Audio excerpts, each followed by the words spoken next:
Hey, welcome to the latest episode of Fireside Chats, where we get to figure out the mad science behind Mingle Learning Collaborative from the people who created it. And voila, we have Regina and Monica. So share a little bit of why you call yourself what you call yourself on your name. You never know with Darcey, honestly. I'm like, I know, what question's I'm like, coming at us today? what is she gonna say? Okay, so I actually was given my name. So my name is Genius Activator. And I was actually given this because um, there were there were members in the community, and I was giving people nicknames left and right based on kind of what they do. Like instead of these like boring, like I'm a business, coach, or I'm a life coach, I started giving them like fun, kooky names. And they were like, oh my gosh, I love that. And then I got to the point where I was like, oh my gosh, I have a boring name. Mine still says business strategist. I don't have a name. And I was like, guys, what should my name be? And they were, at the time, I just finished doing a 24-day symposium where the theme was activate your genius. It sounds like yelling, activate your genius, like all the time. And they were like, you're the genius activator. And so that's actually, I was like named the genius activator by the community. So that's how I got my name. It says Genius Navigator. I was gonna say you actually wrote Genius Navigator on there, but that is a term that you use, but it's not actually your title. You want to talk about what that is? Yeah, so Genius Navigator. And honestly, at this point, kind of is true. The last couple of days, I've been actually navigating through the Genius. I've been working with AI, kind of like trying to give it information so that it can generate a bunch of different types of content that I needed. And so I've been navigating through what I do when I'm supporting someone who's pulling out of their and activating their genius.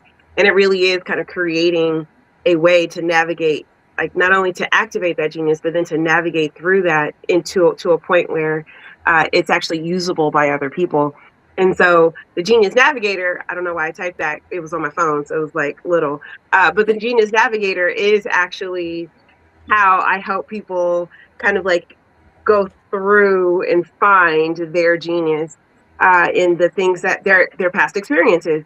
We all have it. We all have our genius already. Most people don't know they have a system and that they have like a genius system at that until sometimes until they meet me. And I'm like, that's a brilliant system. Did you know you have a genius system there? And they're like, no, this is just how I operate. And it's like, yeah, but like your way of operating is different than the way that I operate, right? And being able to look at it from a different perspective. Like my same problem from somebody else's perspective can sometimes be exactly the thing that's necessary for me to be able to get over the hump. And so if we're sharing our genius on a regular basis and we're sharing our point of view and our perspective of how we solve problems, it actually makes everybody around us better and gives us all different perspectives of even our own work and how we navigate our own genius.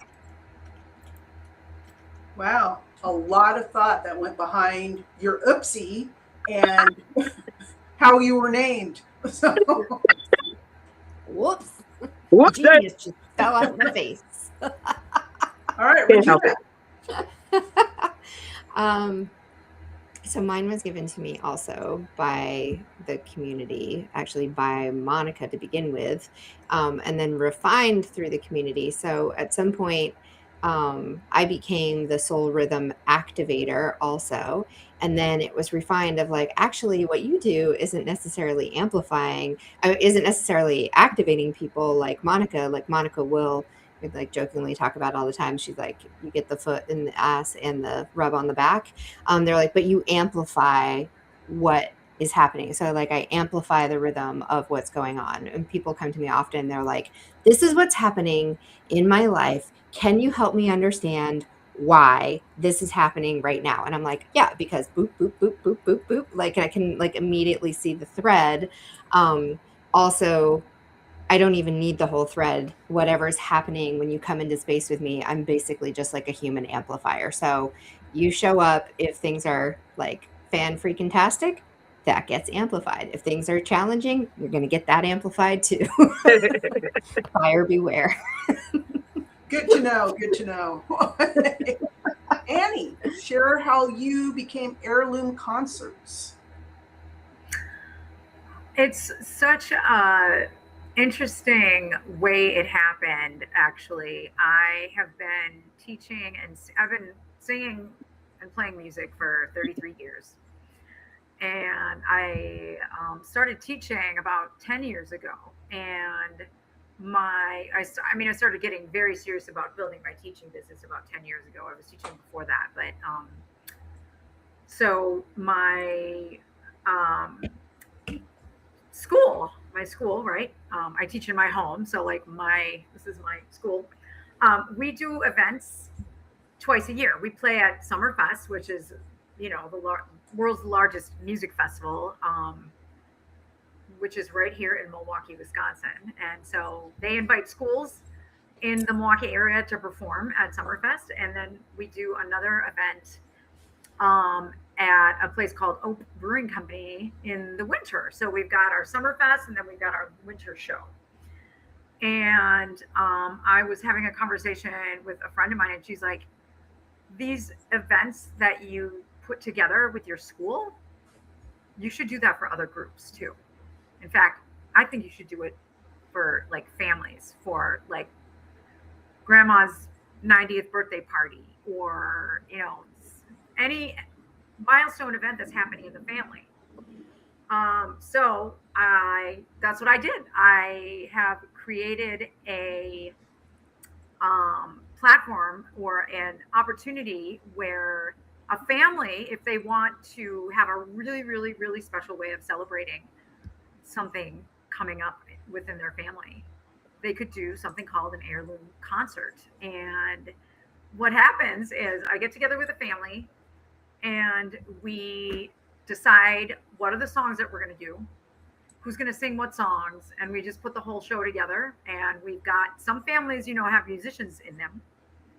I don't know if you know this, but Regina plays flute and clarinet, right? You didn't want me to say anything.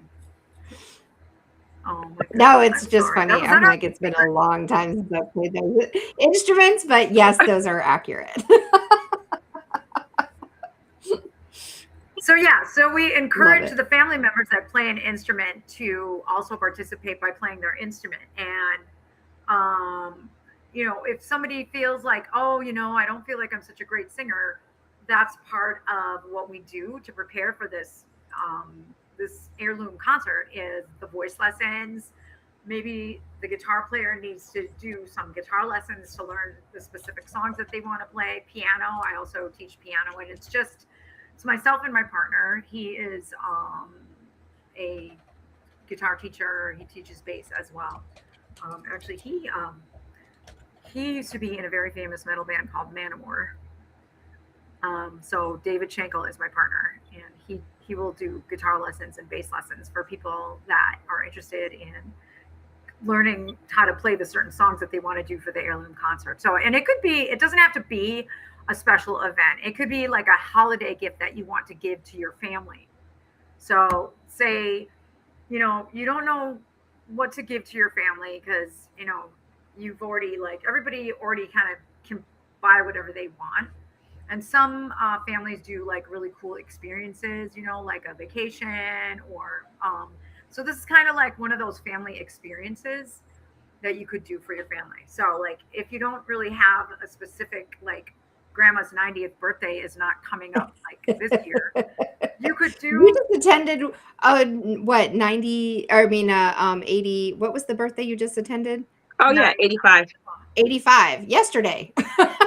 Wow, Yeah, this past weekend. Yeah. That's so funny. My mother-in-law's birthday. That's so funny. Did you guys do a concert for her? We didn't. We did sing happy birthday, but it was definitely not on key. We probably could have used your guidance. I'm sure. I think it's such a cool idea. You're actually working you're in the works with doing this for a wedding right now, aren't you? I am. Yes, we're in the conversation about if we're going to do it, and hopefully it's going to happen. Let's put that out there. So yeah, I think it's great. So cool. So like at the beginning of the wedding reception is this little heirloom concert put on by the family. And it's so fun because we're documenting the whole process. We document like song selection. We document rehearsals.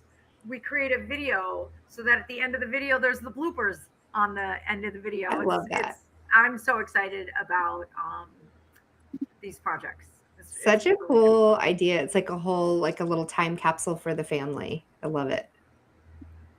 Very experiential. What a great memory. What a great gift. Mm-hmm. That's brilliant. So cool. So mine is somatic healing weaver, and I liken myself to a spider.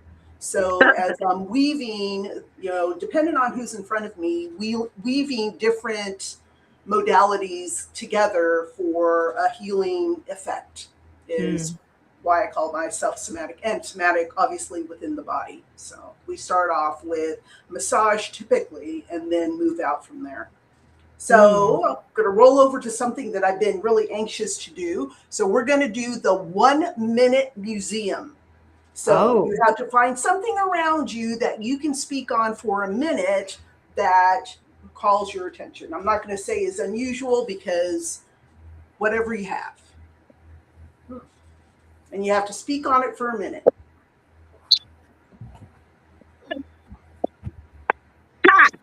A cheat sitting on my desk. Oh, that is a cheat. I love it. I love it. You should go first. I heard museum, so I went with artwork. Okay. Annie, what do you have? I mean, I could grab a guitar or I could talk about my Paul McCartney mug. Well, whatever you have. 1 minute museum. I got to talk about my guitar. Nice. Yeah. Okay. Way better stories about this. Not that I don't love Okay, Regina, you go first. Oh, I go first? Okay. Well, welcome to the museum. This is my most get it recent... closer to the... There we go. Okay. Thank you. You're welcome. All right. Are you going to give me like a when my time is up or something? Yeah. Okay, perfect. So welcome to the museum. Here is my latest Zen Tangle. If you don't know what a Zen Tangle is, it's essentially a practice where you, it's like a meditative art practice where you basically just divide a paper, a small paper like this. It's usually about 3 by 3 inches into sections. And then it's called Zen because you're really just kind of like meditative in it. So it's usually filled with patterns. And for me, cool. I love this basket weave pattern. That's when I often do. Spirals are pretty much a like signature one for me. I also really I like drawing sun rays a lot. That's a theme you'll often see for me. So this one I did on the couch the other night. I was just kind of chilling out with my cat and drawing this while I was watching TV. So that looks like a coaster. It does look like a coaster. It's about the shape of a coaster. It could be. All right. Okay. There we go. Annie. Okay. Let me tell you about this guitar here. So here's my guitar that has seen, probably 1,000 gigs. So I like to kind of show off how beat up it is because as you can see, there is a massive wear mark right here. And if you get really close, you can see how worn this side of the sound hole is compared to this side because of all the strumming. And that, thank goodness for this pick guard here, because if not for the pick guard, this area would look a lot worse than this area. I don't know if you guys have seen Willie Nelson's guitar, but it's got like gnarly, it's like 10 times worse than mine. So my hope is that my guitar will be just as worn as Willie's someday. But this is not because I just, scraped the thing off. It's because of all the gigs that I've had, which this guitar has easily seen well over 1,000 gigs. Beep. It's fun. That's exciting. All right. I love Very it. nice. What a great story. All right, Monica. Okay, so I would like to share my story of the foreplay for my day. So many of you have known or have heard me say that I have a 2-hour morning practice where I have foreplay for my day. But this foreplay for my day has taken a turn because I flew up to Seattle to be at Darcey's Immersive. And during the sound healing session, I had an aha. And it was in the first 30 seconds of the sound healing. So then I had to like sit there kind of in agony and not like disrupt like laying there with excitement because I was like, oh my gosh, I figured it out. So I have been working with the Charting Your Course notebook and looking at all of my touchstones and working through that. And this aha came out that I need to help people exercise your demons. Now, most of the time when people think about their demons, they say exercise your demons, meaning get rid of them. And I say, no, friend. They are actually your homies and they're telling you good information. You need to put them fuckers to work. So you need to actually exercise your demons. And that was the aha that kind of got even formulated even further. And so now I have all these lovely little friends, my little demons. So this is paralysis by analysis. And we have here imposter syndrome. And I'm getting them all ready. Oh, wait, Mr. Perfection. You see the little perfect hair there? His little coiffed hair. And stagnation is a little stuck, trying to jump, but can't really get off the ground. And so all of these little friends and I are working on a workout program that will help you exercise your demons. So you're going to put these guys to work. Yay. This is a fun exercise. I like this. Are you going to do this too, Darcey? Yes, I am. Excellent. Although you had all sorts of time to prepare. Cheater. Want to be host? I'll gladly hand it off to you. I hear it. This is mine. Ooh. So Mike and I went to a sipping. Oh, someone has to time me. Hold on. I got you. And we were, the image was this really cute image of a flip-flop, half ocean, half beach. And being the rebel I am, I decided to do my own thing. So this is my ocean, but this is Mother Earth's hand coming out to reach out onto the sand and just say, hey, I'm here. Hello. So this is what I did. And then I put my version of palm trees. Granted, the leaves are not palm tree-ish. I'm just glad that there's paint on there. So, yes. And we have to have the representation of 3 for the Trinity. So we have 3 coconuts on the ground. Do I know if coconuts come from palm trees? I have no idea, but we have coconuts. So, and then the sun is filtered by some clouds, and what you don't see are invisible birds. So the birds are invisible. One day they will show, but this is my 1-minute museum piece. Perfect timing. Invisible birds. Invisible birds. Okay. Oh, this is hilarious. Sounds like a song lyric. It does. I don't know. Like we've got a couple people following along. We've got some people on YouTube, some people on Facebook. Hello. Say hi in the chat. Hello. No one is saying anything that I can see. Doreen said hi. I know Doreen's there. She said hello. Let's see if anybody else is coming in to say hi. I think we might have Ross on here. Say hi if you're here. Yes. All right, Darcey, go ahead. So we're going to roll into collections and curiosities. Ooh. I like we're getting like segments now in this show. This is fun. We're getting more sophisticated. Well, Annie came in earlier and she's like, so what exactly is the Fireside Chat? And I was like, it's like being on a talk show. Just like prepare to be like on a like if you're going on like Jimmy Fallon or something. Okay.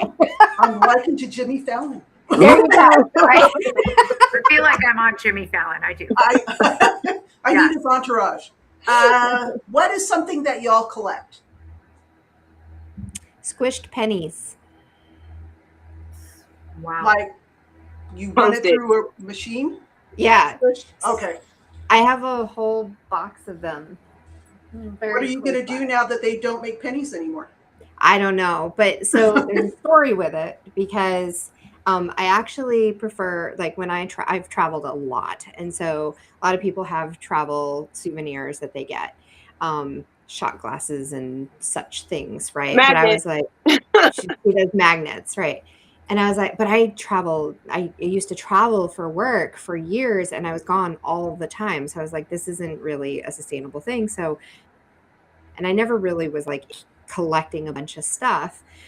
So my big thing is I would always get jewelry in different places. So whenever I would travel to a new city, I'd get like a pair of earrings or a ring or something that would like be my souvenir from that place. And that was my thing that I would do. And then Elizabeth decided one day, she's like, you need to collect something. And I was like, I don't want to collect anything. And she was like, forced me to have a collection. She's like, no, you're starting a collection, and put a penny in one of those things and like, squished it up and was like, here's your new collection. And then it just became a thing. And I have them from all over the place now. I love it. That's my forced collection. Oh, we should have got one from Greece. We didn't get one in Greece. We did not get one in Greece. That's all right. We'll do it. We'll get it when we go back in. October. I'm like, I don't even know where I'm going when I'm going. I don't know. You're going to Greece in October. Thank you. You're welcome. And it's a thing. There's tickets. There's a website. So anybody who is watching, interested in going to Greece along with us, I say with us, I won't be able to go, but I will be the spirit in your all suitcases, along with my invisible birds. And I love it. Invisible birds.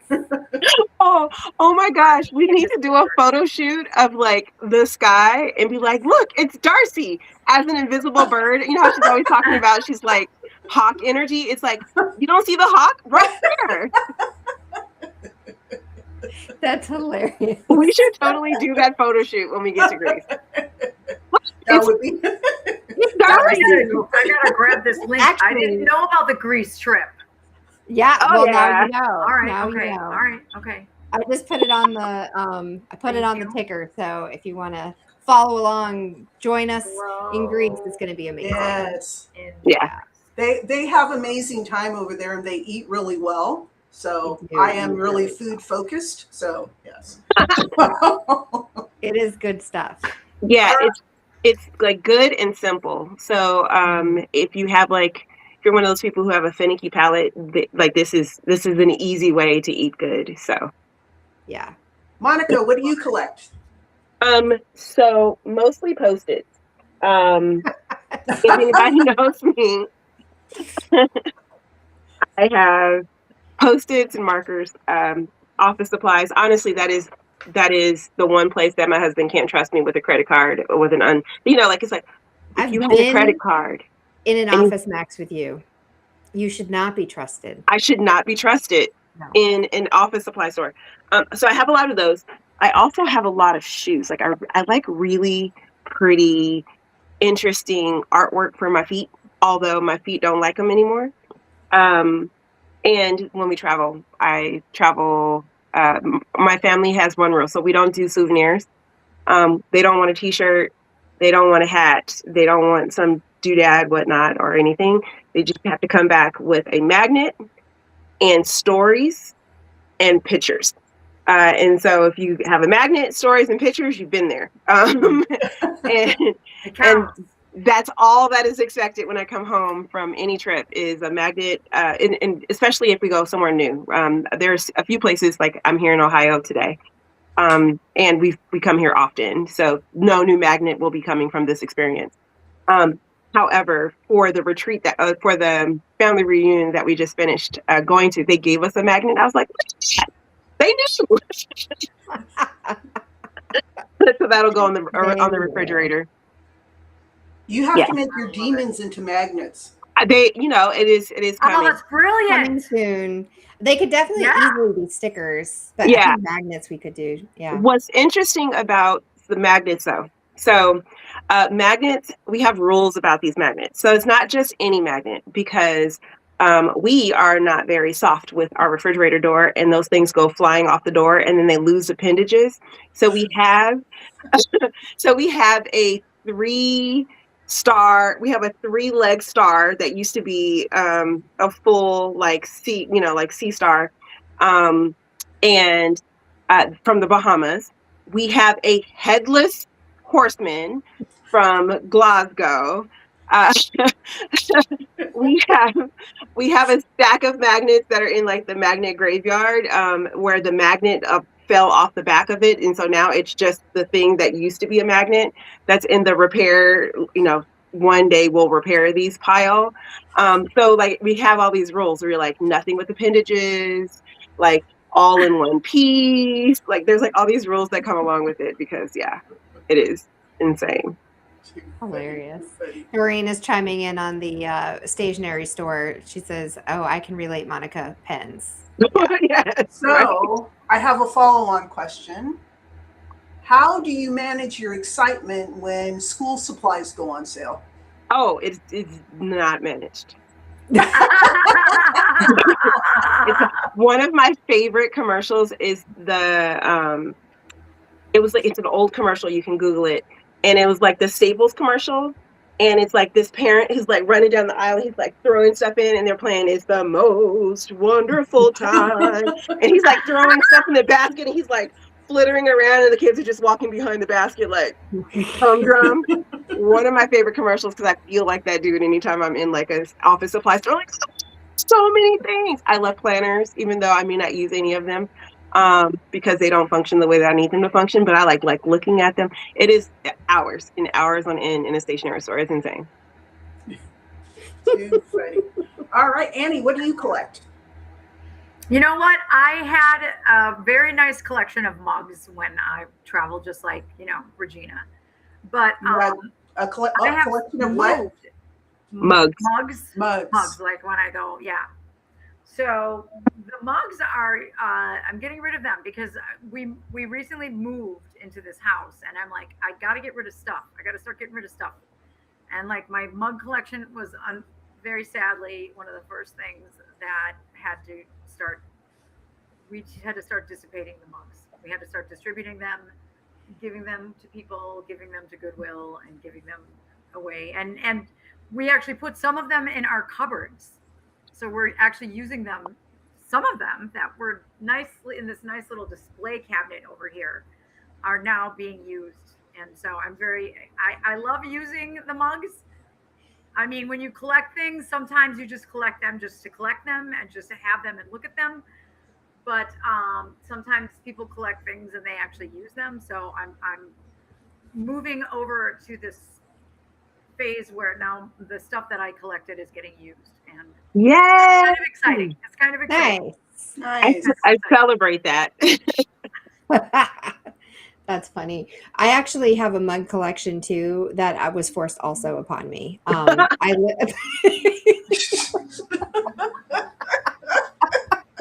My sister decided, apparently everybody thinks in my life thinks I need to collect things. And I'm like, I don't, the only thing I really want to truly collect is art supplies and jewelry. But like it actually is really fun. Like, so there's this artist in North Carolina, a ceramicist, and they make these really cute, like, I think they're called Ugg Chugs. And so they have these fun, like, eyeballs and teeth and like all sorts of things. And so I have like 25 of these things because she started giving them to me. She gave me one for Christmas one year, and I was like, oh, this is so fun. It's so funny. And so then I got another one, and they come with little stories. Like they have a story about the guy or the character. And then she was giving me one and Elizabeth one for several years. And then it was like, this is a lot. We're collecting, like, we have so many of these mugs. And they're like, you don't stack them, right? And so it's like, where do you put all of these mugs? And so for a couple years, I had like a hanging rack of them because they were fun to display. And I have my favorite ones. There's like one with like a monocle and a mustache, Mr. Mustache. Really love that one. You'll probably see if you go like deep into the scroll deep into my photos on socials, you'll see me like using that mug a lot. But then I was like, okay, there's just too much. So then it got like pared down to we would get one as a family gift each Christmas. And then I finally had to like go through my niece and be like, please tell your mom to stop. Not to do this. Like no more. And she came in clutch, like she did it. She got it stopped. But because she kept asking me, she's like, I can't remember which ones you have. I need to order your mug. And I'm like, I have them all. Like there's no, I don't, I can't display them. They're in boxes places. Like this has gone on for too long. I love it. Green's chiming along. She said, first of all, she said that you don't manage that. She agreed with that. Such a silly question, Darcey. And now she says, I collect Starbucks Discovery Series mugs. I get them wherever I go, and my girls get them for me too. Fun. What about you, Darcey? What's your collection? I collect tigers first and then dragons. And so this is one of my favorites. I don't know if y'all can see it. Is it a tiger and a dragon? Yeah. It's my yin and yang symbol. That's very cool. So I've been collecting tigers since I was 18. And so like 3 years ago. Worn beyond that. Like 3 years ago. Just yesterday. Brownie points, huh?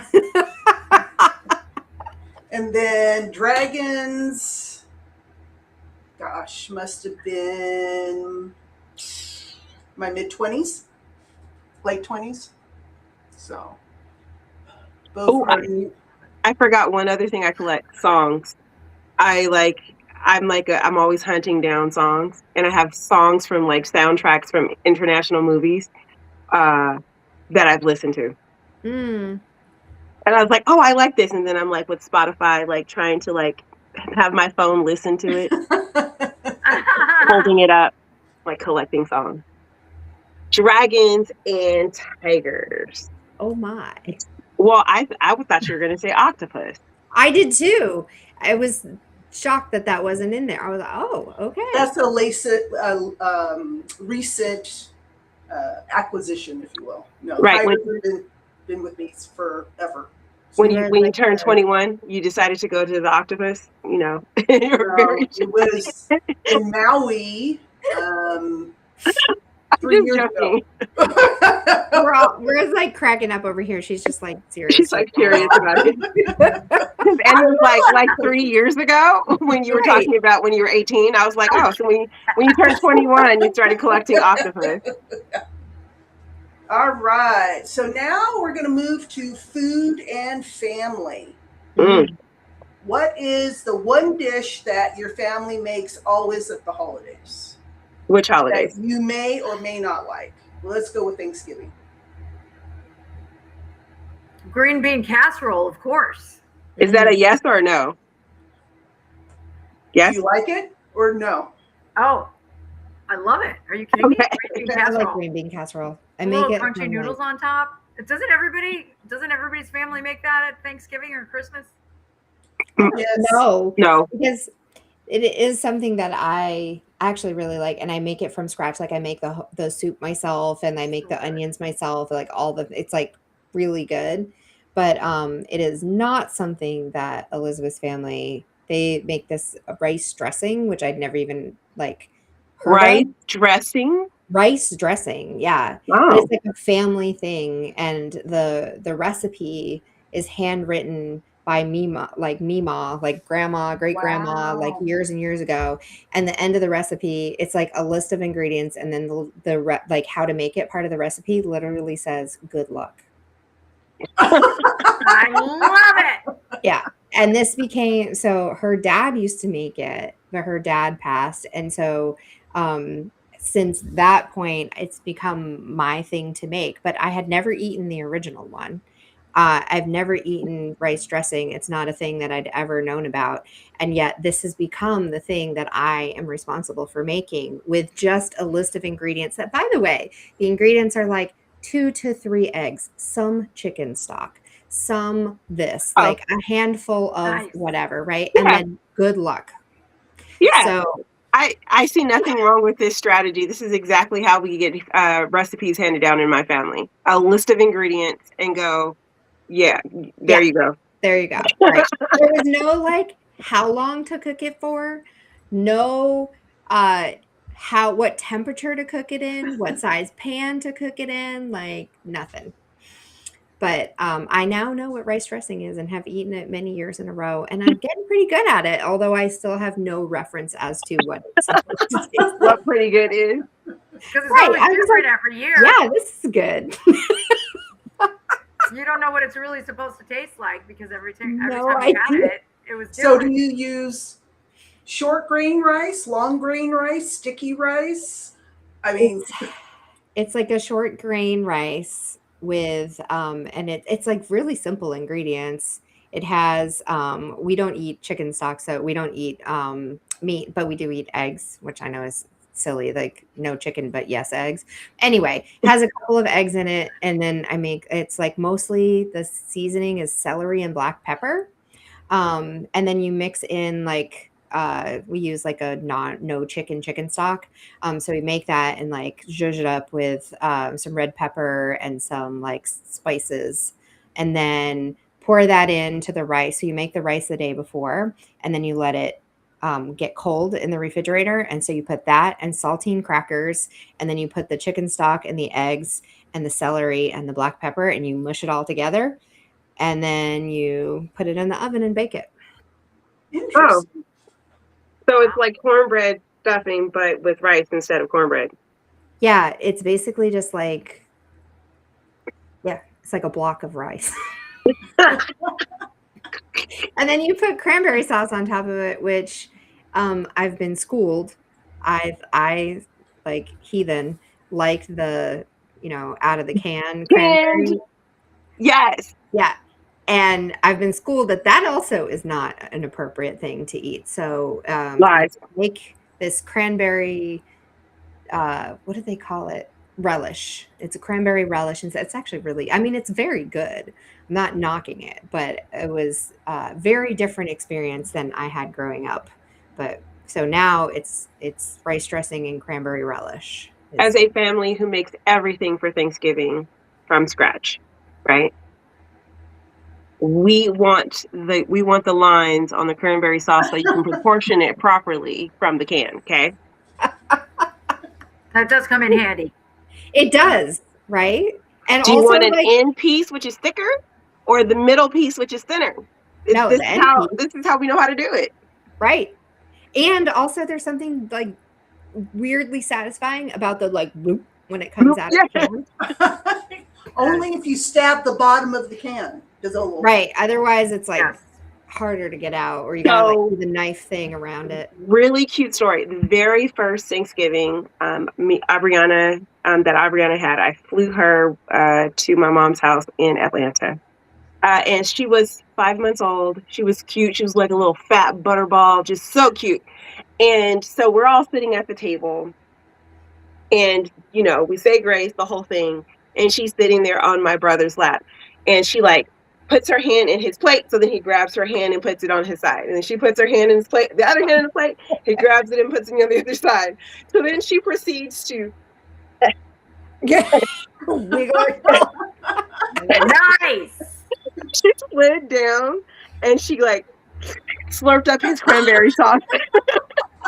Wow. That takes talent.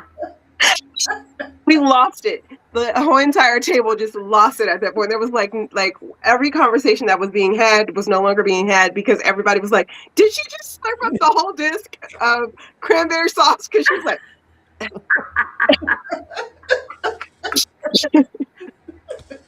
It's hilarious.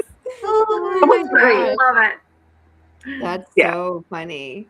Oh my God. Doreen said she says, you can both eat with my mom and her canned cranberry sauce. That sounds a little salty, Doreen. People have very strong feelings about this. Like, I'm like an either or. They're both and yes, let's do it. But hilarious how strong opinions are about the cranberry sauce. Yeah, we make a full Thanksgiving every year for 3 people. So big old turkey. Of course. A big giant pan of macaroni and cheese that will not make it through the weekend. We do Brussels sprouts instead of green bean casseroles or greens, even though I was raised on greens, but like Brussels sprouts is what my family likes, so that's what we do. And candied yams, which are made from scratch. So they start off as a very healthy sweet potato. And by the time we're done with it, there is no nutritional value left over. We have blasted that thing with Right. pineapple juice and mandarin orange juice and brown sugar and nutmeg and marshmallow. Like by the time, Marshmallows. and butter. Yeah. And butter, by the time we're very done with it, hungry. there's like Yummy. 0 nutritional value to this sweet potato. And then we just have, of course, our canned cranberry sauce. our canned cranberry sauce, Doreen.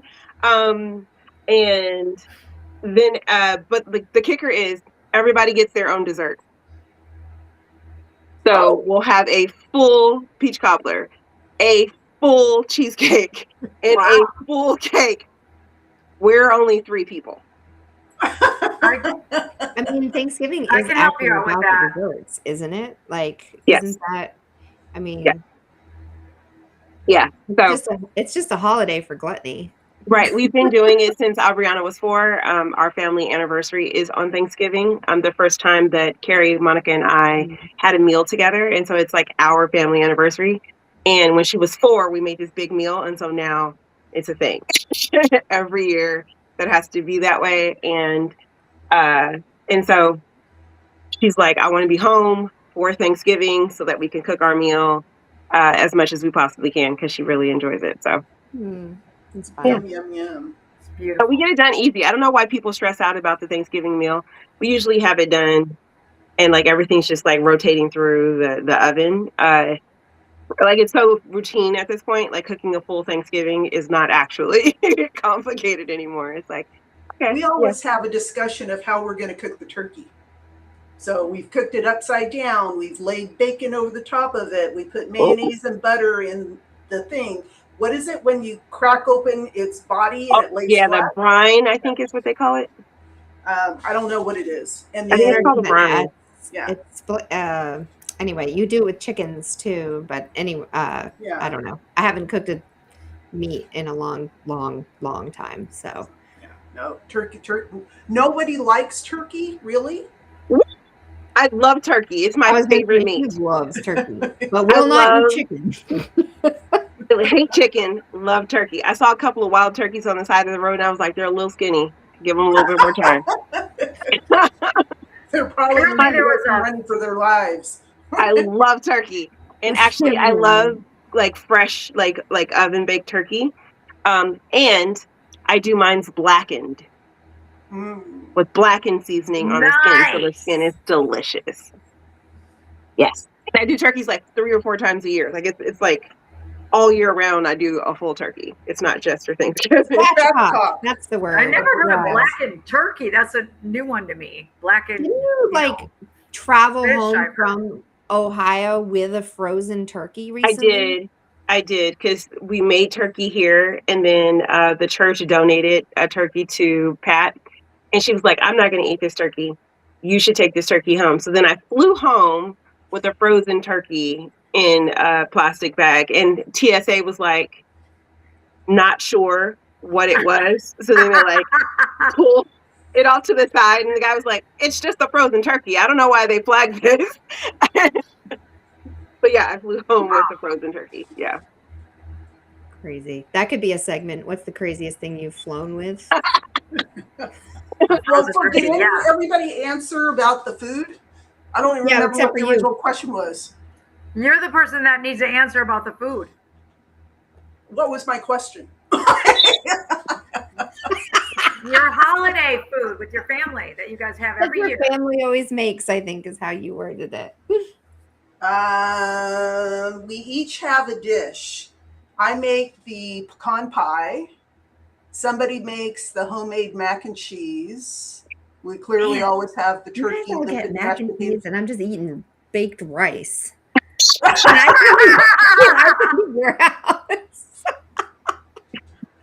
That sounds good. Yeah, well, with little bits of jalapeno in it, it's so good. Yes. Oh, yes. Darcey. Yes. Turn it up. So good. Yes. I've made a vegan mac and cheese before that I felt bad for one of my friends who, like, we make like serious mac and cheese and it's like oozy and gooey and like yummy. And I was like, I will make you a vegan mac and cheese. And she was like, actually, this tastes like a real thing. So I will Very make good. some. I will make some What for do you. you use to substitute for the cheese? So they have vegan cheese, right? But the trick is the sauce. Vegan cheese is not And good, the sauce is actually made with olive oil and almonds and garlic, right? And you like Oh. make that into a cream, and then you put the vegan cheese on the inside, and then you layer the vegan cheese over the top, and then you like melt it, and it tastes delicious. We make a Wow. vegan mac and cheese here with tofu as the sauce, which sounds gross, but it's actually cashew and tofu, and like you got to use nuts. Yeah, The the nuts like nuts are definitely important. help it. But most vegan cheese is made with nuts anyway. So Mm-hmm.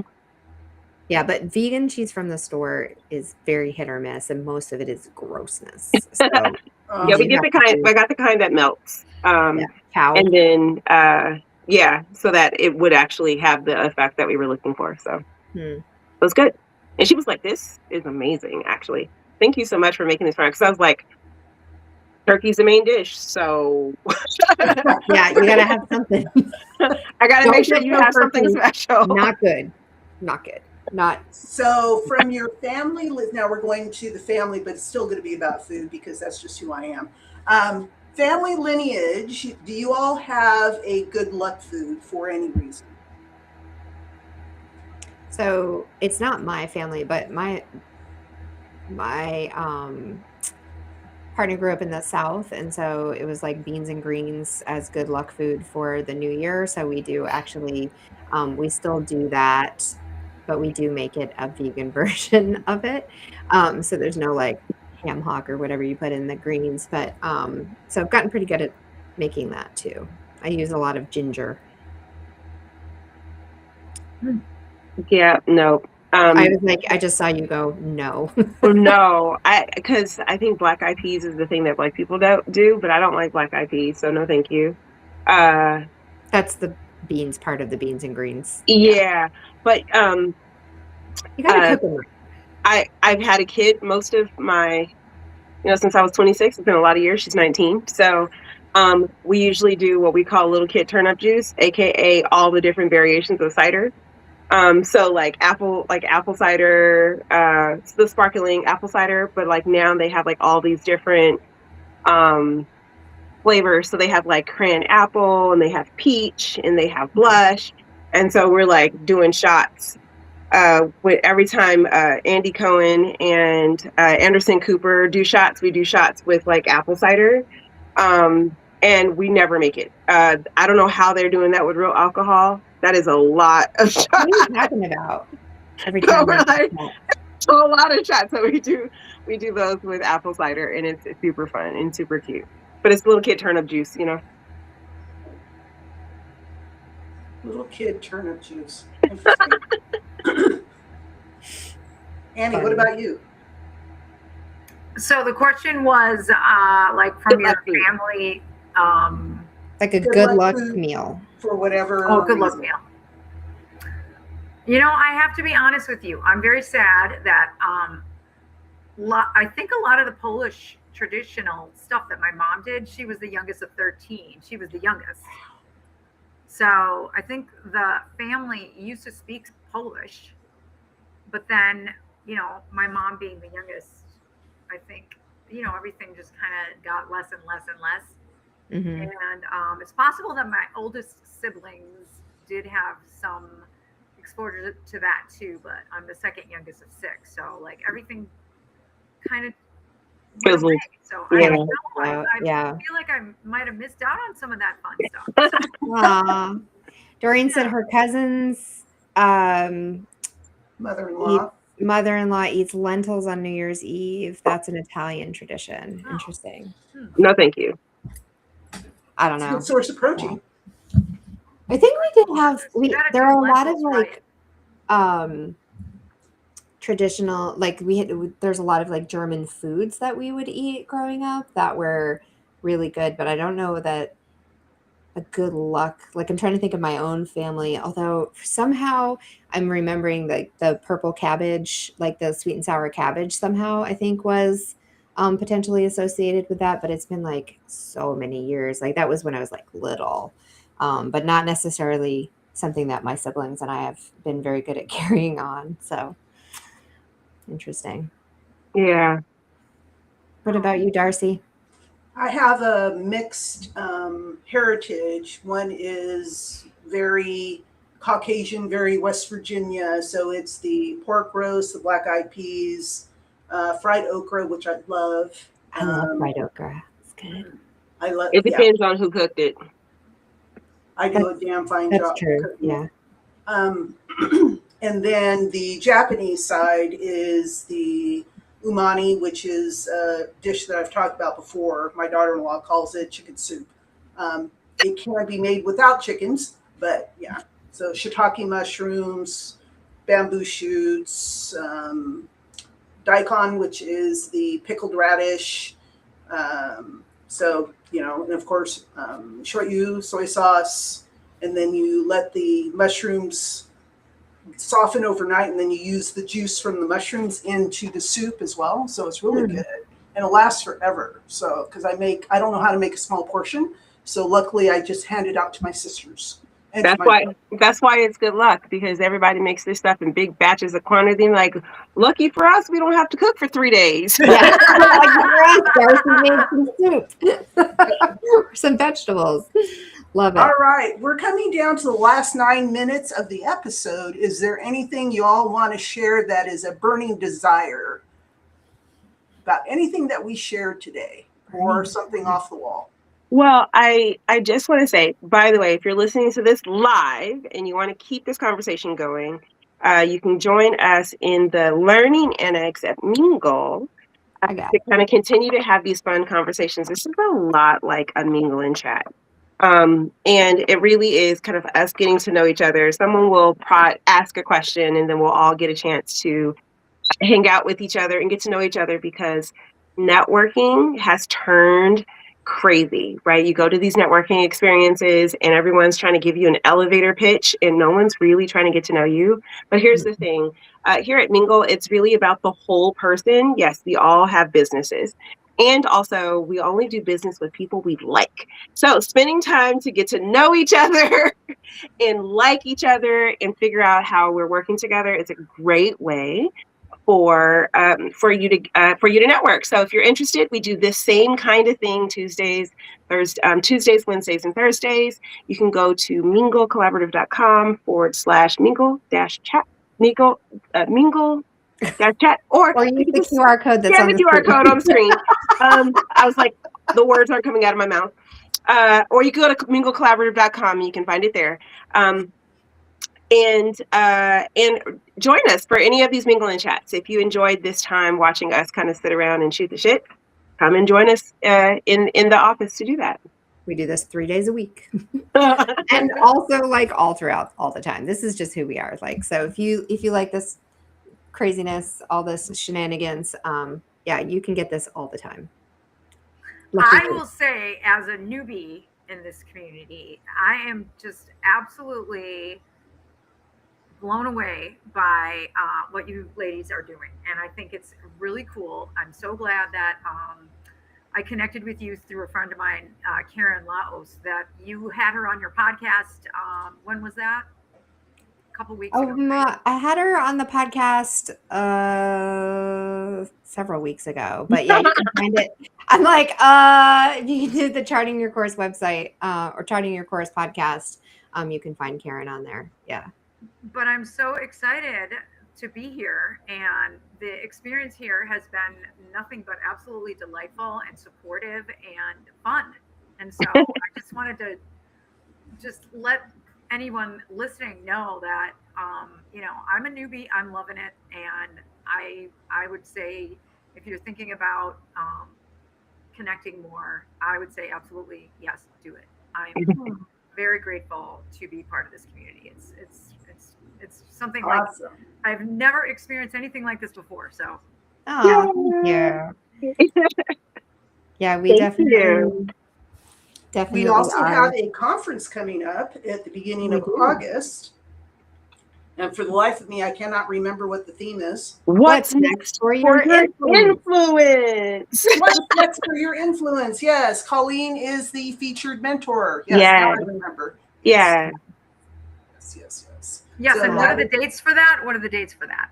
The 9th and 10th of August. Yeah, so we have the conferences. We have different themed conferences every single month. They're on the first Thursday and Friday combo of the month, unless it's 4th of July.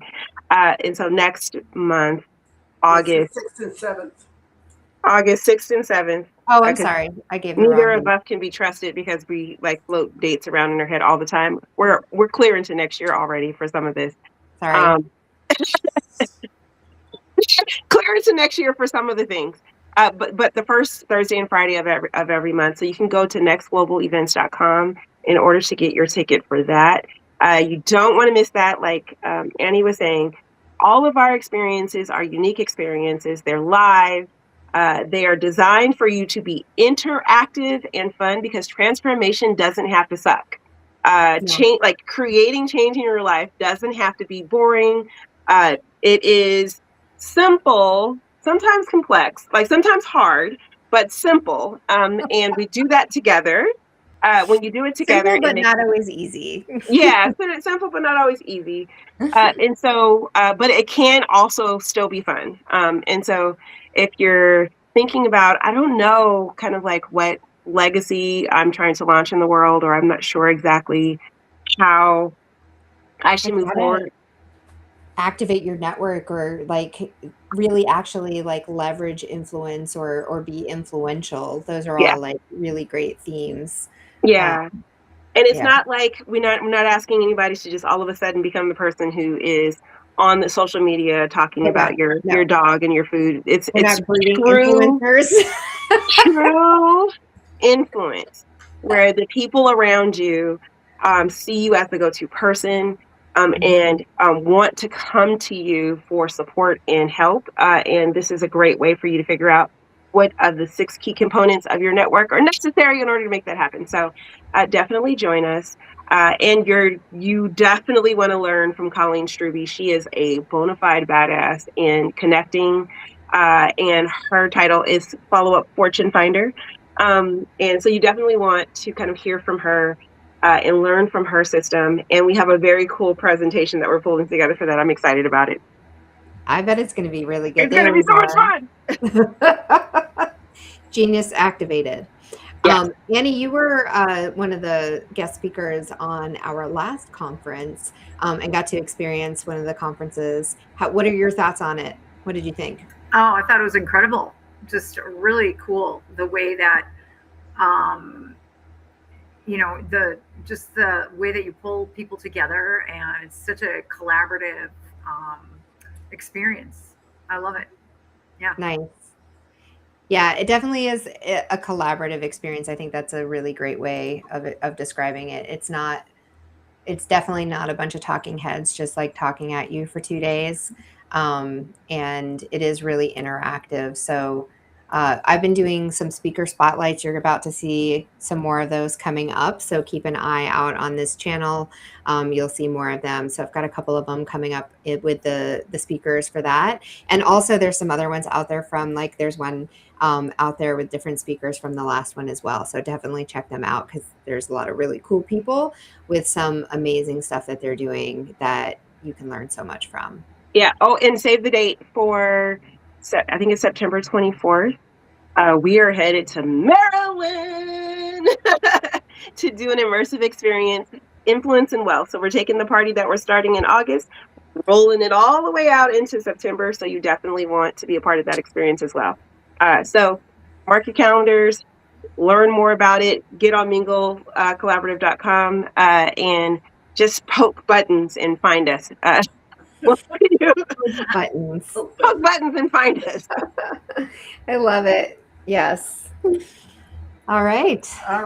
Thank you, everybody, for being here, and for our audience for watching live and hopefully on replay as well. We will be back in 2 weeks on August 4th, I believe. Yes, August 4th, 3 p.m. PST. We will be here live. Thank you. Thank you.